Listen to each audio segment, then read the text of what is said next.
Bismillahirrahmanirrahim. Assalamualaikum warahmatullahi wabarakatuh. Saya Fadia Fitri dari Prodi D3 Kebidanan. Di sini saya akan mempresentasikan hasil kerja saya yang berjudul farmakologi. Baik, sebelumnya saya akan menampilkan materi saya di sini. Farmakologi atau ilmu khasiat obat adalah ilmu yang mempelajari pengetahuan obat dengan seluruh aspeknya, baik sifat kimiawi maupun sifat fisikanya, kegiatan fisiologi, resorpsi, dan nasibnya dalam organisme hidup. Yang kedua, tujuan mempelajari farmakologi. Nah, untuk apa sih kita tuh mempelajari farmakologi? Tujuannya adalah agar kita dapat memilih dan menggunakan obat secara tepat dan masuk akal dengan memperhatikan keampuhan serta keamanannya. Dan yang ketiga, ada sejarah farmakologi. Bagaimana sih sejarah farmakologi itu?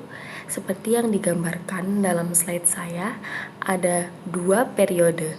Yang pertama, sejarah farmakologi periode kuno, dimulai dari sebelum tahun 1700, ditandai dengan adanya observasi empirik yang dilakukan oleh manusia terhadap penggunaan obat. Dan yang kedua adalah sejarah farmakologi yang periode modern, dimulai pada abad 18 sampai 19. Periode ini ditandai dengan dimulainya penelitian obat serta tempat cara kerja obat pada tingkat organ maupun jaringan.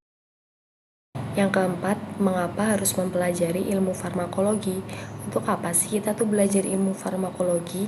Ini untuk membantu para tenaga kesehatan untuk memberikan obat-obatan yang benar pada klien, sehingga tidak terjadi kesalahan dan membantu kesembuhan klien.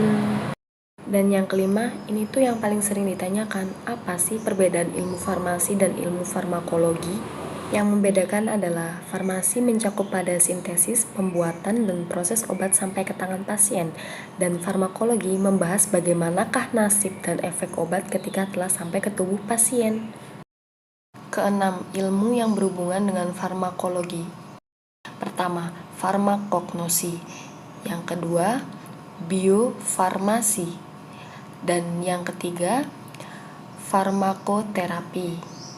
Dan yang keempat, farmakogenetik, dan yang kelima, toksikologi.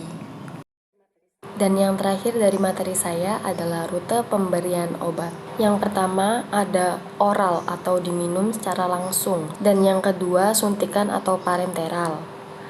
Dan yang ketiga ada topikal atau obat oles. Yang keempat ada suppositoria atau rektal.